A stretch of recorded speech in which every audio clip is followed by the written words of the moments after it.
মায়েরা যত বড় পাষাণী হোক বলেন তো তারা রাগ থাকে? কারোর পায়ে হাত দিয়ে কোনো সন্তান যদি মৃত্যু ভিক্ষা চায়, গান্ধারী তাড়াতাড়ি বুকের ভিতরে জড়িয়ে ধরেছে যুধিষ্ঠির।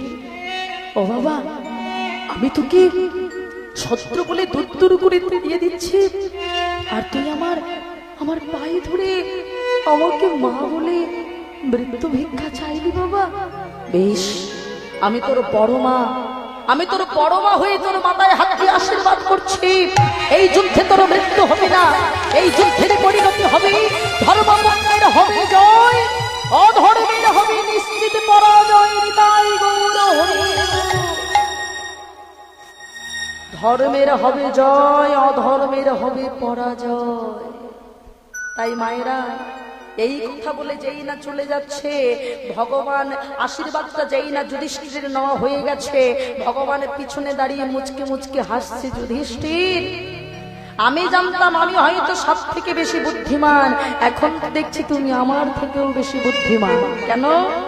সবাই পরীক্ষা দিয়ে পাস করে, তুমি এখনো পরীক্ষা দাওনি, অথচ রেজাল্ট আউট হয়ে গেছে। কেন? কারণ গান্ধারী খুব ভালো করে জানতো তার 100টা ছেলে অধর্মের হয়ে লড়াই করছে, ধর্মের হয়ে লড়াই করছে পঞ্চপাণ্ডব। তা সত্ত্বেও তোমার মাথায় হাত দিয়ে আশীর্বাদটা করে দিয়েছে, ধর্মের হবে জয়, অধর্মের হবে পরাজয়। কেন মায়েরা? ওই যে বললাম, যদি পেতে চাও কিছু আগে হও নিচু। নিচু হয়ে প্রণামটা যদি না করতো, আশীর্বাদটা পেত মায়েরা? তাই তো আশীর্বাদটা পেল। তাহলে আমরা হলাম সনাতন ধর্মের মানুষ, আমাদের কি করতে হবে? হাতে করো কাম, মুখে করো নাম। সবাই মিলে দুটি বাহু তুলে সবাই মিলে বলবো, পথ চলিতে আর বলিতে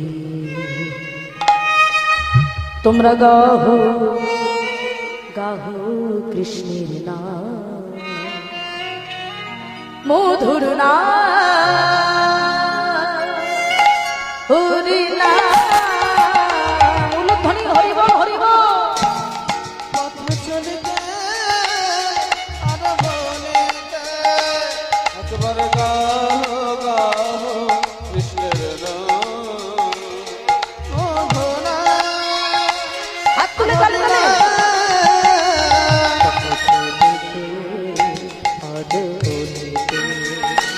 তোমরা গাহো গাহো কৃষ্ণের নাম, মধুর নাম, হরি নাম। উলুধ্বনি হরিব।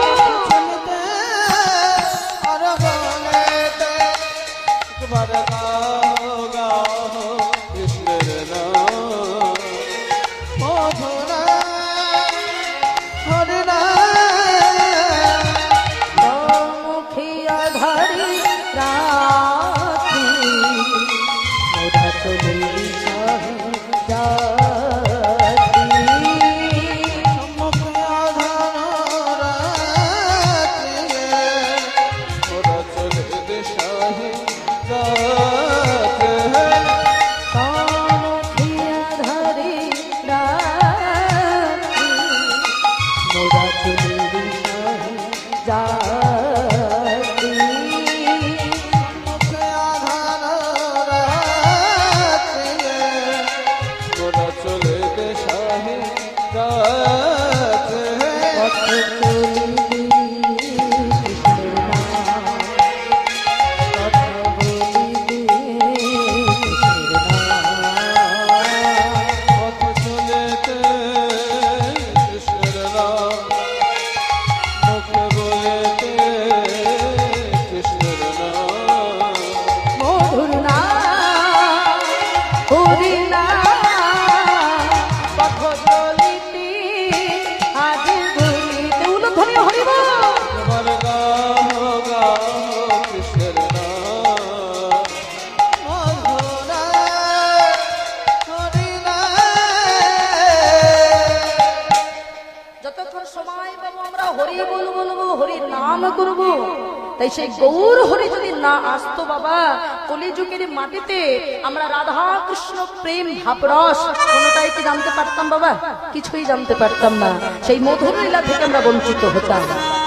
মধুর বৃন্দ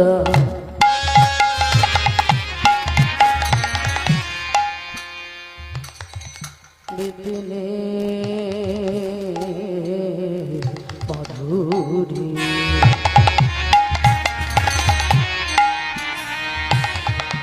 প্রবেশ চতুরীশা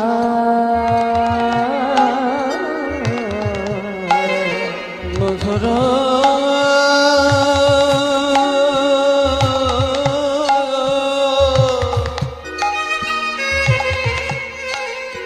মধুর বৃন্দ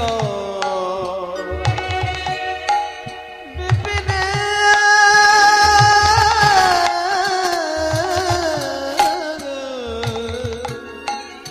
মধুরে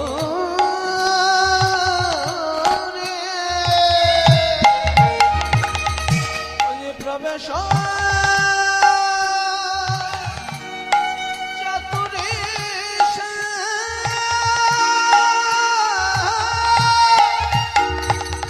বড় যুবতী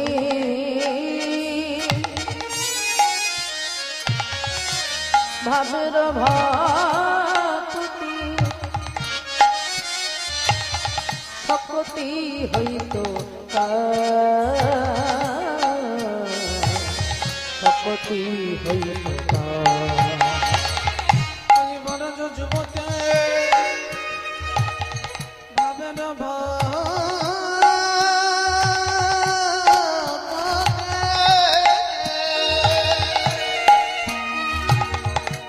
সকতে বুঝিত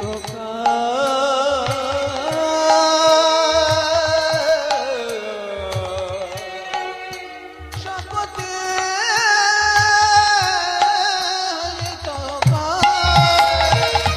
প্রেমের কথা কে জানাতো প্রেমের কথা জানা তো কবি প্রেমের কথা কে জানাতো প্রেমের কথা কে জানা তো আমার গৌর যদি নাই আসিত প্রেমের কথা কে জানাতো আমাদের গোবর যদি নাই আসিত প্রেমের কথা কে জানা তো বড় যুবতী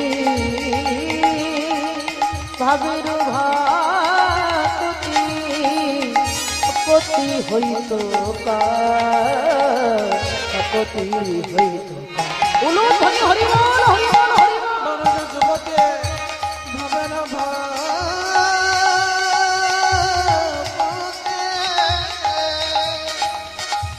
সকতে হইত